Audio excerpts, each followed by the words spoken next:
فرمایا کہ جو علم پڑھتا ہے لیکن عمل نہیں کرتا، تو سرکار غوث پاک داتا گنج بخش اجمیری رحمت اللہ علیہ فرماتے ہیں وہ عالم تو نہیں ہے۔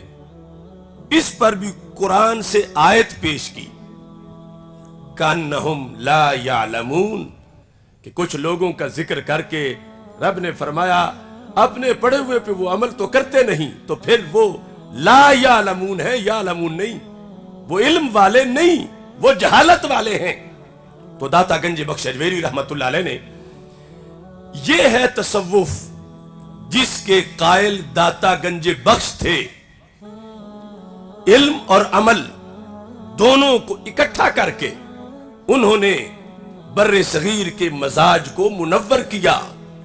وہ کسی ایسی پیری فقیری کے قائل نہیں تھے کہ جس میں شریعت سے بغاوت ہو اور علم دین سے بغاوت ہو، یا کسی ایسے علم کے قائل نہیں تھے کہ جو بندے کے اندر جا کے تکبر پیدا کرے اور جہالت پیدا کرے اور روحانیت کا خاتمہ کرے۔ تو داتا صاحب رحمت اللہ علیہ اس علم شریعت کے قائل تھے کہ جو بندے کو عمل کی طرف متوجہ کرتا ہے اور اللہ کی رضا کے حصول کے لیے انسان کو علم کی وجہ سے وہ گناہوں پہ جری نہیں ہوتا بلکہ زیادہ ڈرتا ہے عام لوگوں سے۔ عمومی طور پر تو یہ ہوتا ہے کہ ان پڑھ بندے ڈر جاتے ہیں اور پڑھے ہوئے جو ہے وہ گناہ میں دلیرے ہو جاتے ہیں۔ جو اقبال نے کہا تھا کہ مرید سادہ تو رو رو کہ ہو گیا تائب، مزہ تب ہے کہ پیر کو بھی ملے توبہ کی توفیق۔ تو عام یہ ہے، لیکن قرآن کیا کہتا؟ انما یخش اللہ من عبادہ العلماء، کہ رب سے ڈرتے وہی ہیں جن کو علم ہوتا ہے، یعنی علماء جنہیں علم ہے کہ رب کی ذات کیا ہے، اس کی صفتیں کیا ہیں، اس کا عذاب کتنا سخت ہے، جنہیں یہ پتا ہے وہ زیادہ ڈرتے ہیں۔ تو اس بنیاد پر جو پڑھ کے تو یہ گنجائشیں تلاش کرے کہ چونکہ ایسا کرنے میں تو یہ ہلا کر لیا جائے گا، بچ جائیں گے، اور یہ کوئی اتنی بڑی بات نہیں ہے کہ ضرور میں ایسا کروں، اس کا تو یہ درجہ ہے شریعت میں۔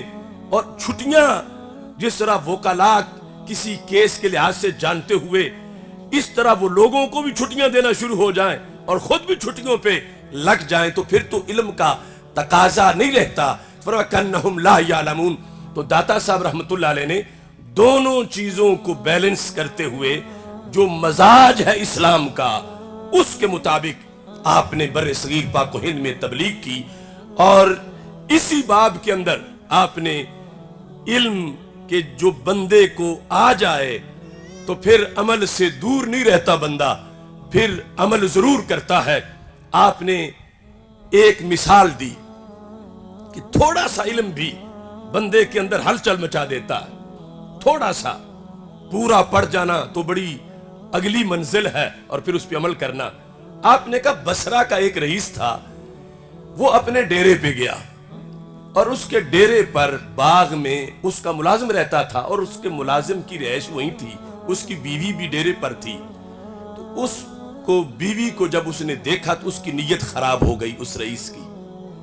اس نے اپنے ملازم کو کسی کام بھیجا کہ اپنا غلط ارادہ پورا کرے، تو ملازم اس کا کام پہ چلا گیا، پیچھے اس نے اس کی بیوی کو اندر بلا لیا اور کہا کہ سارے دروازے بند کر دو، یعنی حویلی کا، پھر بڑا مین گیٹ، چھوٹے، سب دروازے بند کر دو۔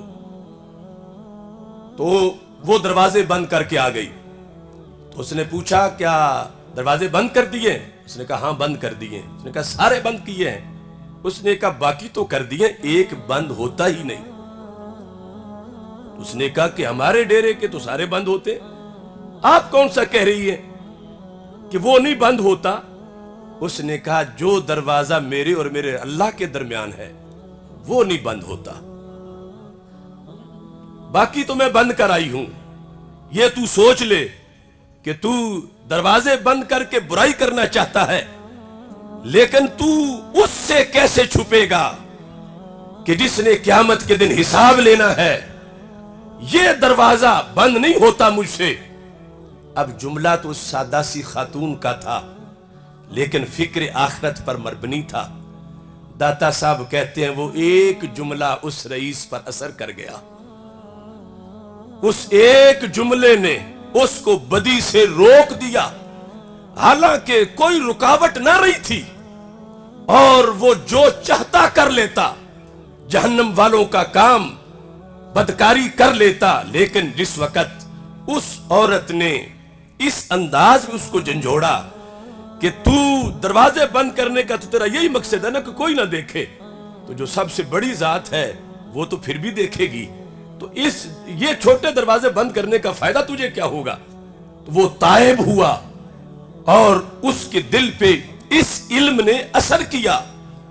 تو داتا صاحب کہتے ہیں میں یوں علم کا قائل ہوں کہ علم اور عمل، اگر عمل علم کے بغیر ہے تو وہ گدھے کی طرح کہ اسے جوت دیا گیا ہے کہ وہ مسلسل لگا ہوا ہے تو اس کا کوئی فائدہ نہیں ہے، اور اگر علم ہے عمل نہیں ہے تو پھر وہ جہالت ہے، وہ علم نہیں کہلاتا۔ فرمایا ہم چاہتے ہیں کہ قرآن و سنت کی روشنی میں رسول اللہ صلی اللہ علیہ وسلم نے جو اس امت کو دین عطا کیا اس کو آگے اس کا ابلاغ کیا جائے۔